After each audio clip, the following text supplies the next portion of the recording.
What skills do you see the next generation of higher education learning leaders, needing to possess? Oh, I think that's a really good question, and I think my first answer to that is many. They need many different skills.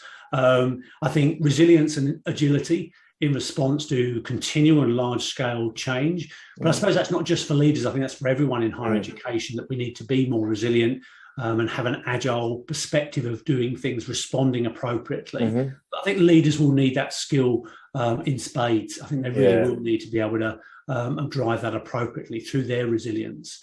I think the ability to lead and change effectively and make effective changes and shifts in response to good evaluation of what we're already doing. I think in order to make change and adapt, organisations really need to be more strategic going forward and evidence-based and away from the sort of the tactical approach. And I think during COVID, the whole question around evaluation of what we do has suffered because we've had to quickly pivot to remote and online learning, and therefore have we really spent the time to evaluate and look at evidence about what worked well and what didn't? So I think that will need to be an emphasis of leaders to drive that evaluation into the future. I think successful higher education leaders will need the ability to explore, use and explain to others how and why change and implementation is really necessary. I think they need to be more effective change agents. And I think that is going to be really important from a digital learning perspective, and not have a closed door approach to things or just expect people to get on with it. They've actually really got to lead the reasons for the change that's necessary. Otherwise, higher education institutions certainly are going to be overtaken by all of the other providers that are coming into place, quite rightly challenging that sort of Uberification, as it were, of education is something that educational leaders will need to be looking at closely. And I think connected to that is the ability to not simply explore a trend and instead look for differentiators and innovate locally where they can, working with others, such as people in Liberate and others, who have the expertise to make that change real. But I think it's about, as I say, not just going for that new and shiny thing. It's about saying, how will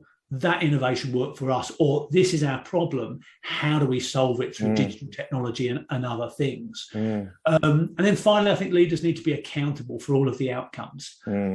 Really demonstrate optimism. They should support staff well-being, and should be generationally aware that they know that generation is shifting and the way learners want to learn is shifting. And we need to work with them rather than try and bring learners back into the traditional way that we think that they should be learning. That's, again, I think why evaluation of outcomes and how it connects to learning gain, I think, is really important.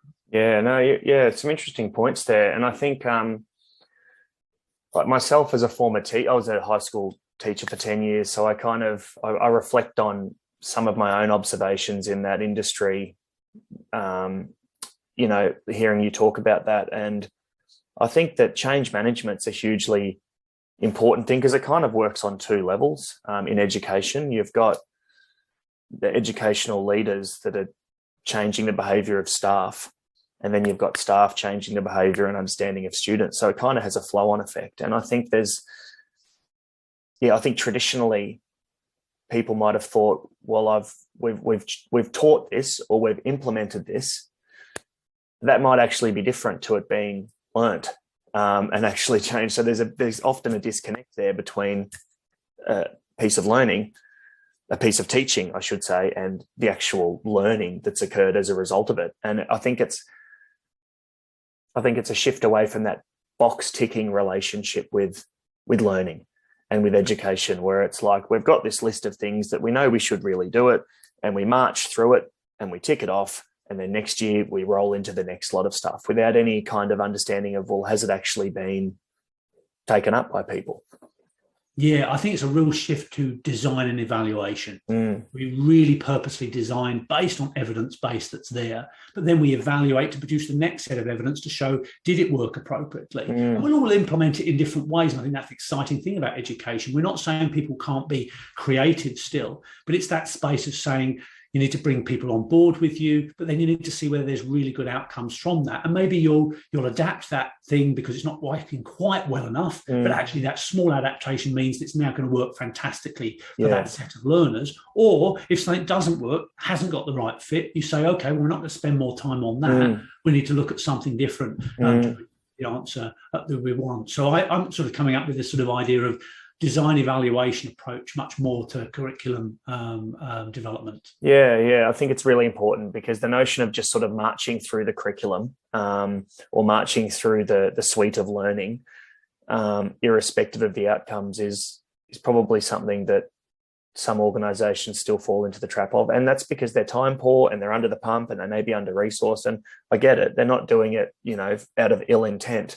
It's just the nature of working in a fast-paced, busy organization. But I think we're also starting to see some organizations that are really reflecting on particular pieces of learning, evaluating them, and then sometimes you don't have to throw the baby out with the bathwater. Sometimes it's just a little adjustment. So sometimes one of our big client partners, they'll look at something as simple as looking at the question results from a piece of learning, a piece of, like an e-learning module. And then the questions that are consistently being are incorrect, they're looking at the wording of the question. They're looking at the content in the module that related to that question. So they're kind of, they are digging a little bit deeper. Even if the learners are predominantly passing the module, like these are compliance assessment modules, even if they're passing the module as a whole, but there are individual questions that are kind of incorrect more often than not, then they're interrogating those individual questions, which I think is quite admirable because they're starting to really dig down at a kind of a fairly sort of micro level. Yeah, absolutely. And I think one of the things you mentioned there around people being time poor and having lots of other things to do, that's probably another leadership question or another leadership skill, I suppose, that we need to bring out more in our educational leaders is to, well, what can be removed then? We keep adding, but we don't actually remove. And are there some other processes and other things that can be removed from the educator so they have time to explore much more, have time to learn themselves those new approaches, new sort of pedagogies that will be out there so that they're not always thinking, oh, I've got to do something else, or doing it in a rushed way because they don't have time. Totally. In school, we used to call it protecting instruction time. So, you can't just keep having different things pop up in the calendar, which might be great in a holistic sense. And we get it, but they're eating into instruction time. And the exact same thing works in an organization. If you've got learning and development programs that are important to your organization and they've been identified as important, people need to have the time to do them without kind of thinking in the back of their mind constantly, oh, I've got this to be getting back to, or I've got that to be getting back to, or I've got a 10-minute gap here, I can squeeze a little bit in there. So there's that idea of creating an environment where people can actually do them in a meaningful way. Yeah, and we know it works. So it's a good way to think about for the future. Yep.